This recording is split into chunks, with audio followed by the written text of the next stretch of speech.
Quand j'écris une pièce, y compris les pièces pour la jeunesse, je ne pense pas à qui ça s'adresse.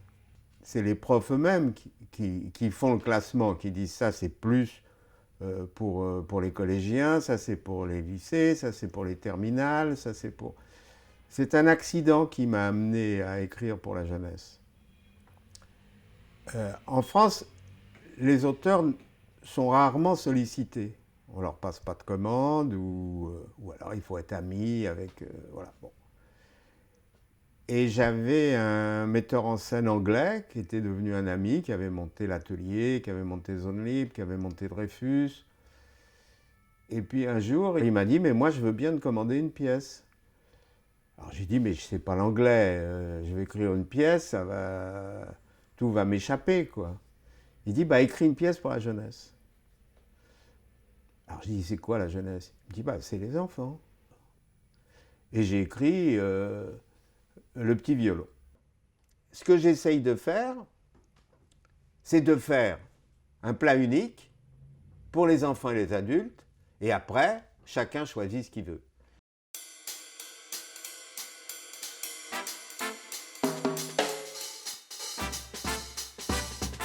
Le petit chaperon Huff, c'est le petit chaperon rouge face aux lois de Vichy. C'est-à-dire, il n'y a que ça. Elle n'a pas le droit de... Il faut qu'elle porte du jaune, elle n'a pas le droit au capuchon rouge, elle a le droit au capuchon jaune. Il faut que... elle n'a pas le droit d'amener du beurre à sa grand-mère pour les Huff, c'est le Saint-Doux.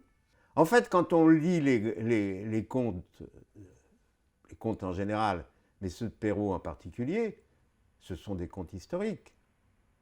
Traverser un bois, c'était dangereux. Parler à un inconnu, c'était dangereux. Les grands-mères étaient exposées, tout était compliqué. La vie des gens, quand je parle beaucoup du petit Pousset dans La plus précieuse des marchandises, j'évoque le petit Pousset au début, mais que raconte le petit Pousset? Que les charbonniers ne pouvaient pas nourrir leurs enfants parce que les nobles leur devaient de l'argent qu'ils ne payaient pas. Et donc, ils préféraient les abandonner plutôt que les voir mourir de faim. On peut dire, c'est une histoire de fou, mais c'était comme ça. Voilà. Donc, Perrault raconte, évoque le siècle de Louis XIV d'un tout autre point de vue que la plupart des écrivains de l'époque.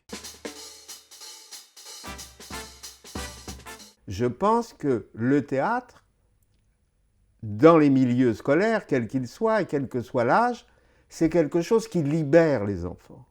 C'est quelque chose qui leur apprend à travailler avec d'autres enfants.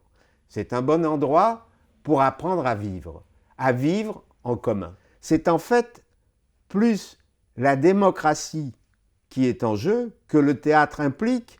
Si il ne dit pas la réplique, la bonne réplique, je ne pourrais pas dire la mienne. Voilà.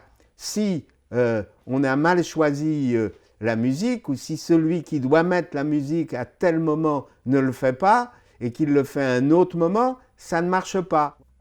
C'est plus une invitation à leur propre pouvoir d'expression. Voilà. C'est-à-dire qu'ils ont des choses à raconter, qu'ils ont des choses à dire sur leur vie, comme moi j'ai eu des choses à dire sur ma vie. Voilà. Ils n'auront que cette vie-là. Il faut qu'ils se démerdent pour être heureux pendant cette vie-là, pour jouir de cette vie-là.